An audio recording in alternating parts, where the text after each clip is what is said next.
դեվոլյուցիա ունենք եւ չունենք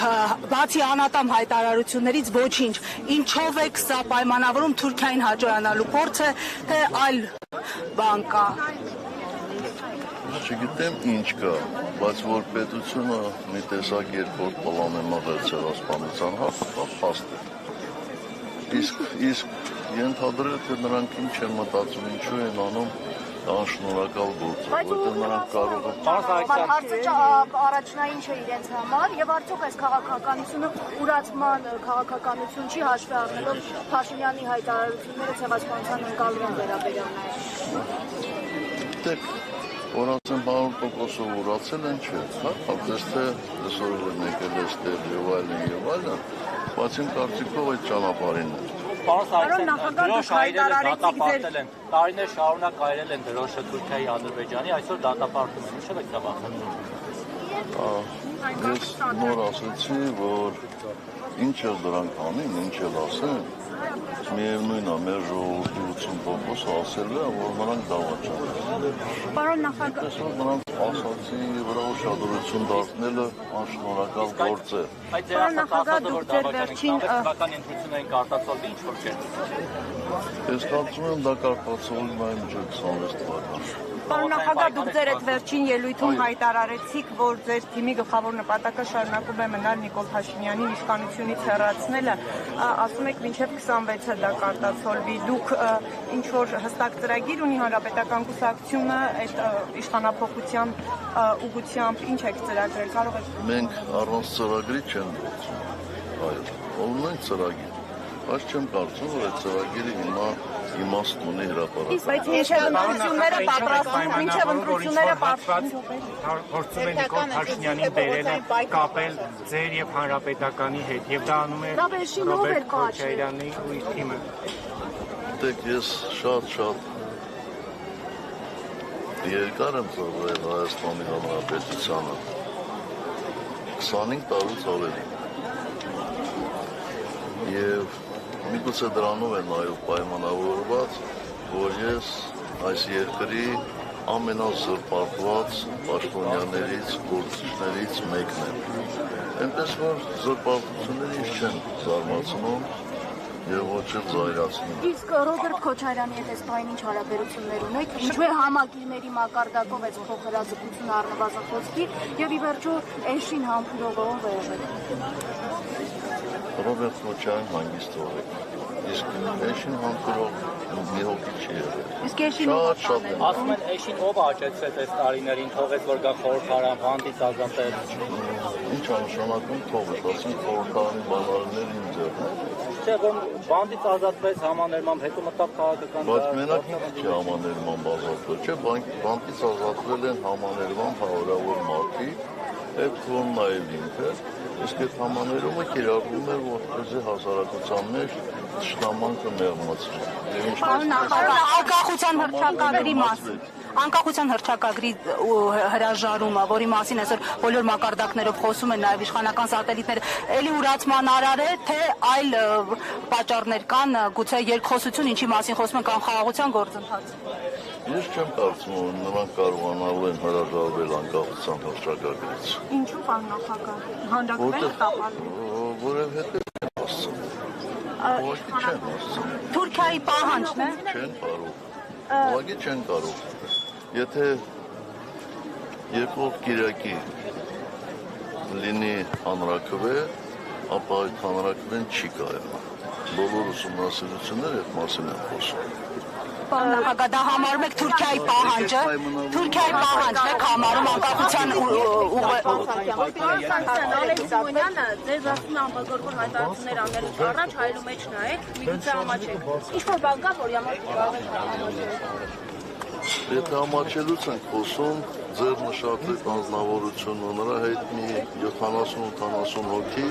այդ մասին հանրապես պտելորեն, որտեղ իրենք կարմր են երբում նայեն հայելու մեջ։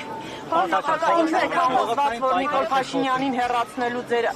այս հայտարարությունը հաջողությամբ կպսակվի, որովհետև իր պաշտոնավարումից հետո բազմաթիվ այդպիսի փորձեր ամեն դեպքում ընդդիմությունը չի հաջողել ավարտել, հասցնել նպատակի, վերջնակետի։ Միգուցե հարցը հասունացած չէ, հիմա հասունացած է։ Այդ բոլոր հարցը հասունացրել։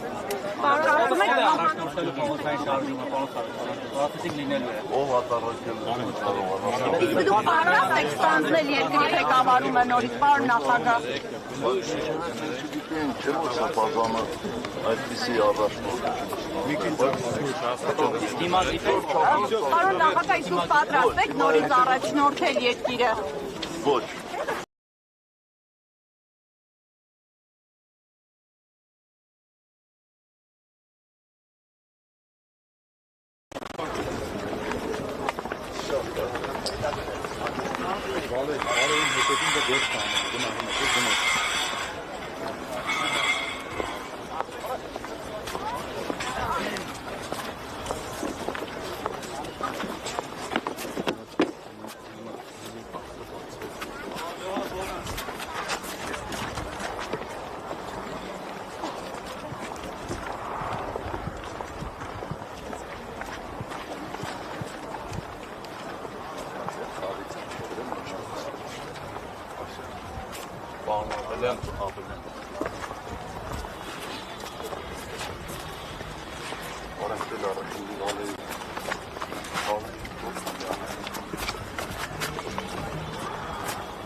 Son